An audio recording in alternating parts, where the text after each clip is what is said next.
കോഴിക്കോട് മഴയുടെ ശക്തി കുറഞ്ഞെങ്കിലും ദുരിതമൊഴിയാതെ താഴ്ന്ന പ്രദേശങ്ങളുള്ളവർ. വീട്ടിൽ നിന്നും വെള്ളമിറങ്ങിയെങ്കിലും വീടുകളിൽ അടിഞ്ഞുകൂടിയ ചെളിയും മണ്ണും നീക്കം ചെയ്യാൻ പ്രയാസപ്പെടുകയാണ് ദുരന്തബാധിതർ. അതിനിടെ കോഴിക്കോട് വെള്ളക്കെട്ടിൽ വീണ് പരിക്കേറ്റ് ചികിത്സയിലായിരുന്ന മധ്യവയസ്കൻ മരിച്ചു. മഴ കുറഞ്ഞതോടെ പുഴകളിലെ ജലനിരപ്പ് താഴ്ന്നു.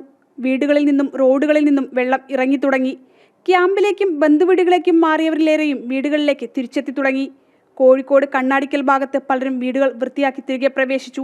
ആശങ്കയോടെയാണ് പലരും വീടുകളിൽ തിരിച്ചെത്തിയത്. ഇവിടെ എന്തായാലും താഴ്ന്ന പ്രദേശമാണ്. പിന്നെ എന്തായാലും കയറും. ഞങ്ങളത് ഇത്തിരി പൊന്തിയതാണ്. അധികാരികൾ ഇതിപ്പം ഈ സമയത്ത് വന്നും കാട്ടി ഇവിടെ വന്ന് നോക്കും. അധികാരികളുടെ വാട്ടിലേക്ക് അങ്ങോട്ട് പോകും. ഇവിടെയുള്ള ജനങ്ങളുടെ പ്രശ്നമാണ്. പിന്നെ ഇത് വെള്ളം കഴിഞ്ഞാൽ പിന്നെ അധികാരികൾക്ക് ഇത് നോക്കേണ്ട ആവശ്യമില്ലല്ലോ. ജനങ്ങളാണല്ലോ ബുദ്ധിമുട്ടുന്നത്. 100-300 വീടുകളിലാണ് ഇപ്പോൾ ഇവിടെ ഒഴിവായി പോയത്.